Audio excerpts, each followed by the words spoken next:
Thumbs up, good deal.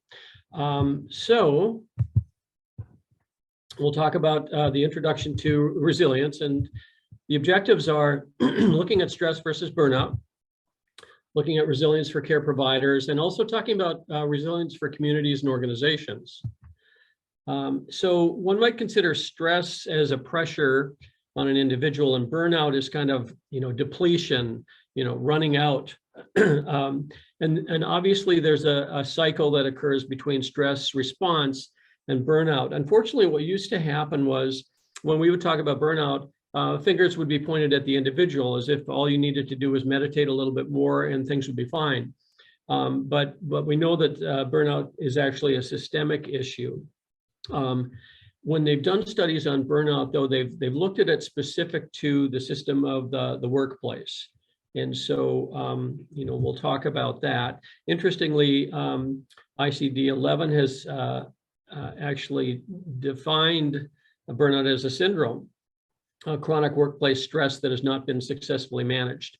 And caution again there that not necessarily managed by the individual, but also not necessarily managed by the organization. So Maslach is the person who's best well known for burnout inventory and has done the most work on burnout. And the elements within burnout from Maslach's standpoint have to do with exhaustion, both physical and mental exhaustion. Cynicism is interesting because we all want to be empathic, but we can get pretty jaded, pretty cynical when things don't change and when we're feeling burnt out. And then the other part is the system just not being efficient. A good example of this was when the pandemic started, and particularly out on the East Coast with some of the hospitals there that were dealing with, a lack of protective personal equipment. They didn't have the resources necessary, and people were just scrambling, competing with each other to try to get resources, and that was clearly very, very inefficient. Taking care of the caretaker, there are lots of different names that go along with burnout. And so emotional exhaustion, there's compassion fatigue, you'll hear about that, where you just, lose yourself by giving so much. There's vicarious trauma, where there's the fancy name of a change in cognitive schema, but you don't see the world in the same way, that all of a sudden things are much more negative, that the world is not what it used to be. And so we go down that rabbit hole. And then secondary traumatic stress. And interestingly, the most recent DSM, Diagnostic and Statistical Manual, that has to do with diagnosing PTSD, a person no longer needs to have experienced the trauma itself directly to actually have a diagnosis of post-traumatic stress disorder. And so people who are exposed constantly to individuals who have been traumatized, or visualizations, we all think about 9/11 and watching the planes in the tower over and over again. So again, one doesn't need to have experienced it directly to actually have either acute or post-traumatic stress disorder. And we all recognize this. Even on our best days, sometimes we have these symptoms, but when we're stressed, irritable, and moody, I think we can all relate to that. Having sleep problems, getting anxious, more negative thinking than we typically do, trouble concentrating. And so all of us can relate to this. And obviously, we watch for, is this a bad day, or is this ongoing? And is this, getting in the way of being able to have quality of life with work, with home, with relationships, etc. And then we all have our own coping skills. And so unfortunately, when things get difficult, some people rely on skills, or coping skills that are not so healthy. I had a neighbor during one of the floods that he'd been free from smoking for 20 years, and he was right back at it. So many of us experience that as well. And I think being aware of it, recognizing it, and having supportive people around us to be able to give us feedback is also extremely important. So when we talk about resilience, initially we talk about, the ability to adapt or bouncing back. But the reality is, you typically don't bounce back to exactly where you were before. There's that saying that nobody steps in the same river twice. And so things can change, but there's the potential for change and growth. I was mentioning to the ECHO group, I was just down in Eastern Kentucky working with flood victims, and they were really excited to hear about the concept of post-traumatic growth, that you can actually come through something and with support and resources, come out of it even better despite the stresses and losses. So I think that's really important. Then there's community resilience. So Betty Pfefferbaum, her sister Rose, and others have worked a lot on community resilience, the ability of community members to take meaningful, deliberate, collective action to remedy the impact of a problem, including the ability to interpret the environment, intervene, and move on. So if you look at this, this is really action-oriented. It's not passive. It's not being a victim. It's actually taking steps to make things better. And I think that's a really important concept as well.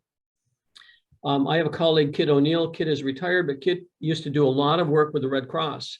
And Kit actually was very wise in that whenever she would go into a stressful situation as a Red Cross volunteer, she would get a buddy. She would tag team and say, this is stressful for all of us. If you notice that I'm struggling, that I'm behaving differently, whatever, please let me know, give me feedback, because I can't always see it. And so I think that buddy system is really important as we're dealing with stresses as well. So we want to look at, these situations as an opportunity for challenging them as opportunity to change, looking at it realistically. Perspective is really important. That doesn't mean we want to downplay the losses and the grief that people are going through, but at the same time, we can also say, I'm glad I'm not having to do this in the Ukraine, or I'm glad that I have these other perspectives. Another thing about perspective is when we were going through the pandemic, and whenever we go through these significant crises, imagine what this would have been like 15 years ago when we didn't have smartphones, when we didn't have broadband, when we couldn't connect with people, even though it's certainly not ideal. It's not the same as being there in person, but actually things could be a lot worse. And then the other thing, as I mentioned with the community resilience, is having action, setting goals, small wins, checking a box, whether it's I'm going to clean the house today, or I'm going to make it into work and I'm not going to be quite as irritable, or I'm going to thank my coworker, just something small that you can say, I accomplished this. This was a win for me is really important, and to not feel victimized. In the midst of really stressful situations, some resilient behaviors that are easy to remember that I've talked about are the 3 R's, getting good rest. It seems like a minor thing, but it's huge. Chronic insomnia is nasty for lots of different reasons. Having some routine, something that you can rely and fall back on that helps to ground you, whether it's reading. I don't need to feel like raining anymore. If you could mute, please. Reading to your kids at night, having, mealtime with the family, as busy as you are and the things that are as disrupted as they are, if you can have some routine that grounds you, and then maintaining relationships, for lots of different reasons, it's extremely important. And thinking to yourself, okay, what fulfills you, what fills you, what depletes you, what sustains you. As I mentioned, things can get very disrupted, but looking back on that and saying, what is it that I need in my life to help me feel good about my situation? And then what is it that's draining? And for a lot of us, there are temporary things. We know that things are tough, but we want to have a timeline as well. There's a saying, you can run a race and you can run a marathon, but you can't race a marathon. So we want to have some perspective in terms of how long will this be going on? Who is doing something about this in terms of organizational burnout, et cetera? So what can we control? Kind of the old serenity prayer. We can't control the action of others. We can't control whether the store has toilet paper. Remember that fiasco. We can't control, what our employer does. We can't control the future, but there are lots of things we have choice over. You know, our attitude, our decisions, our priorities, how we choose to interact with others, how we can limit things that are negative for us, like excessive news, social media exposure, etc.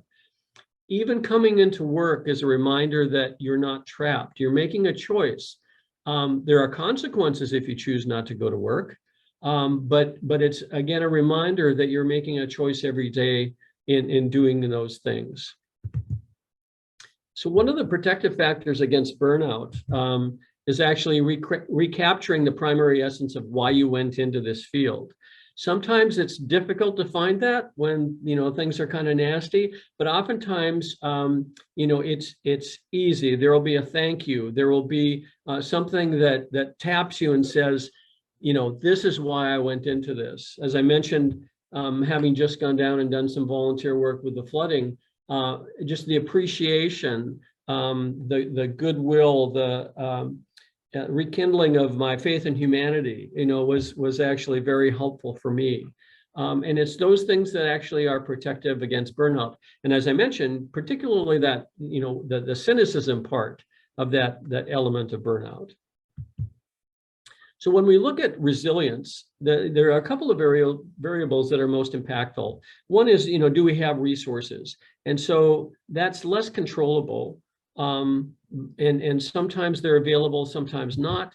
But the other is social connectedness, and that's more controllable. Now, as I mentioned with the pandemic, it was more difficult because of social distancing. It would certainly be difficult if technology was disrupted.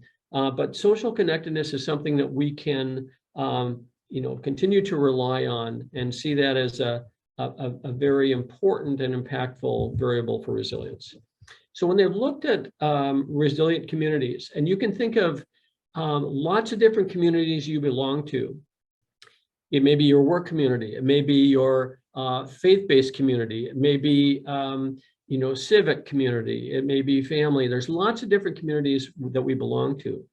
But resilient communities have particular traits in common, and that's good or strong leadership, the ability to engage with the members, whether that's employees, whether that's members of the congregation, whether that's citizens, wise use of the resources that are available, and then attention to psychosocial issues, you know, having a finger on the pulse of how people are getting along, how they're functioning from an emotional standpoint. The other thing that you know, resilience enhancing organizations have is that even in the midst of crisis, there's clarity.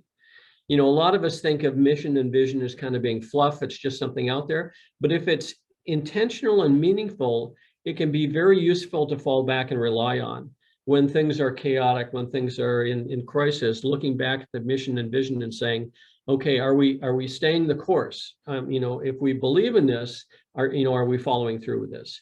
Also, leadership in terms of direction, what's acceptable practices and behaviors, as I mentioned.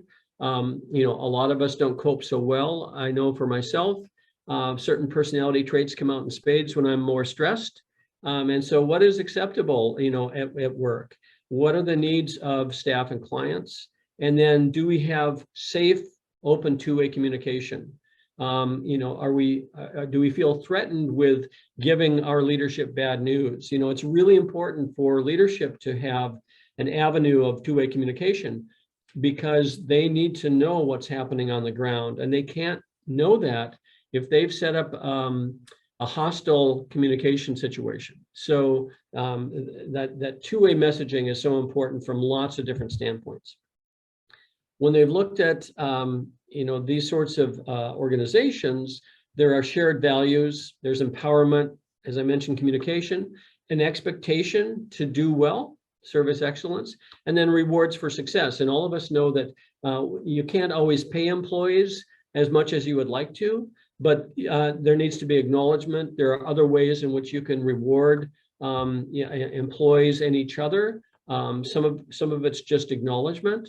But there are other things that we can do besides money as well, although certainly salary is important.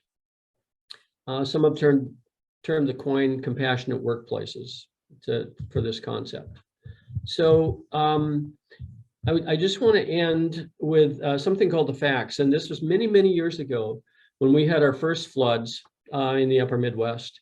A group of us came together from the government, from healthcare providers, from city organizations, from faith-based communities, and looked at what does the literature show in terms of being able to be resilient. And so we coined the acronym FACTS. Just like the 3 R's, when people are stressed, they can't remember more than 3 or 4 or 5 things. And so that's another reason when we communicate with whether it's our clients, whether it's our colleagues, whether it's our employees, when things are more stressful, we want to keep things manageable and more simple. And so the FACTS stand for fostering hope, acting with purpose, so not sitting back, but having a plan moving forward. As I mentioned, it might be something as simple as just something, check the box for an easy win, but having something to do. Connecting with others, as I mentioned, that social connectedness is so important. Taking care of yourself is a no-brainer, but this sort of acronym is helpful to remind us, that these simple things can be very useful, but oftentimes we just get so busy, we don't stop and think about this. And then the last one is search for meaning. And that's not necessarily, a religious or spiritual thing, although it can be, but it can be, what does this situation mean for me currently? Am I staying on track? Do I want to keep doing what I'm doing? Is there something else that I want to be doing? And so just thinking about, where I'm at, what this situation is meaning to me, and then, being mindful about it. So with that, I'm going to go ahead and stop. And it sounds like Krista and the crew, you have some other plans in the ECHO model in terms of how we're going to proceed. And I will go ahead and stop sharing.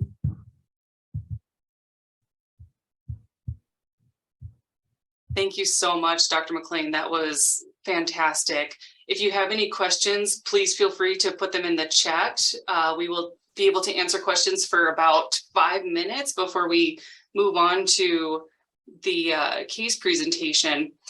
I really liked your point about acting with purpose. And I'm currently taking some courses at UND for public administration, and we're at this section right now where we're talking about reinforcement, so reinforcing employees, and that ties in really well with this acting with purpose, giving people goals to go towards. And when you mentioned cynicism, I can't help but wonder, maybe reflecting on what are you reinforcing within your agencies? Is it some of that cynical behavior?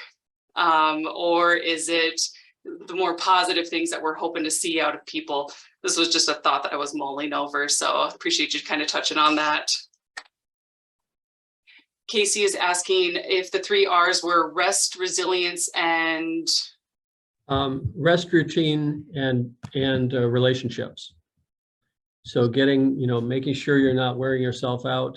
Having some routine, some normal ritual that helps to really normalize your day, and something as small as like I said, a family dinner, or bedtime reading, or something that says this is what we usually do, and then just maintaining the relationships. It's so easy to get isolated and thinking that I'm too busy to do this, or I'm the only one, and so making sure that you maintain good relationships.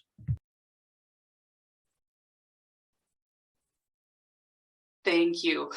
Kelly is wondering if there's any resources you can use to measure burnout and resilience.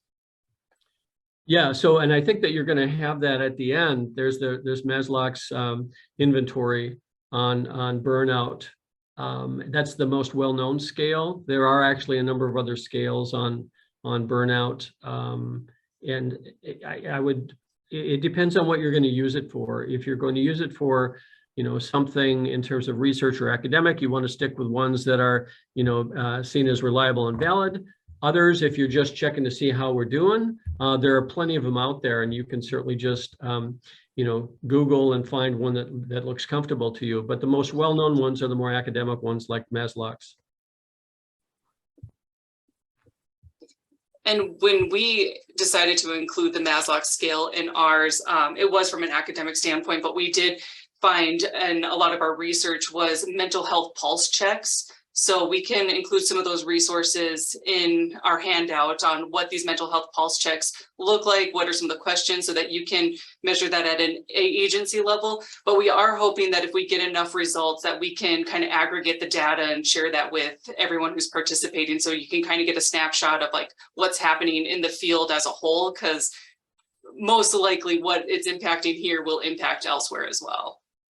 So Dr. McLean, I don't know if you know of any of those pulse checks. Maybe we can talk after this. If not, we can research that. Yep. Any other questions?